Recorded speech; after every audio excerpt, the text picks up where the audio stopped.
Hi guys, welcome to my channel முயற்சி பாதை TNPSC. காங்கிரஸோட 6வது மாநாடு நம்ம இப்போ பார்க்க போகிறோம். 6வது மாநாடு 1890 நடந்திருக்கு. தலைவர் ஃபெரோஷா மேத்தா. எந்த இடத்துல நடந்திருக்குன்னா கல்கத்தாவில் நடந்திருக்கு. கல்கத்தாவில் இருக்கிற திவோலின்ற நகரத்தில் நடந்திருக்கு. மொத்தம் 15 தீர்மானங்கள் நிறைவேற்றம் பண்ணியிருக்காங்க.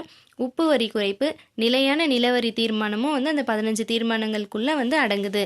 7வது மாநாடு 1891 நடந்திருக்கு. தலைவராக யார் தேர்ந்தெடுக்கப்பட்டிருக்காருன்னா பி அனந்தசார்லு. இடம் நாக்பூரில் நடந்திருக்கு. லாலா முரளிதர் உருது மொழியில் என்ன சொல்லியிருக்காருன்னா சுதேசி இயக்கத்துக்கு ஆதரவாக பேசியிருக்காரு.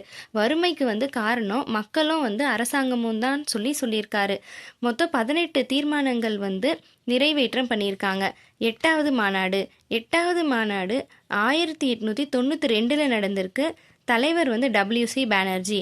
WC பானர்ஜி இந்தியன் நேஷனல் காங்கிரஸோட 2வது தலைவராக தேர்ந்தெடுக்கப்பட்டிருக்காரு. 8வது மாநாட்டுக்கு இடம் அலகாபாத்தில் நடந்திருக்கு.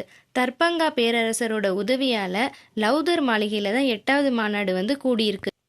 மொத்தம் 22 தீர்மானங்கள் நிறைவேற்றம் பண்ணியிருக்காங்க.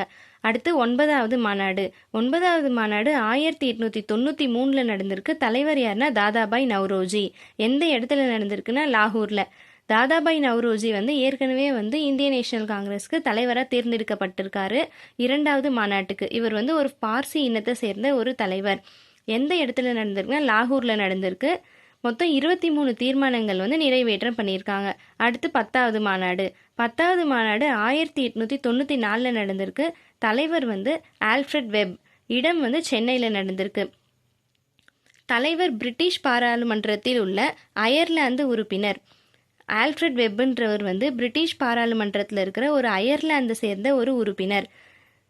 இவரோட தலைமை உரையில் என்ன சொல்லியிருக்காரு ஆல்ஃப்ரட் வெப்னா, உலகம் முழுமையிலும் குடிமக்கள் சுதந்திரமும் சமய சுதந்திரமும் பரவ வேண்டும் என்பதே என் விருப்பம் என்றார். மொத்தம் 27 தீர்மானங்கள் நிறைவேற்றம் பண்ணியிருக்காங்க.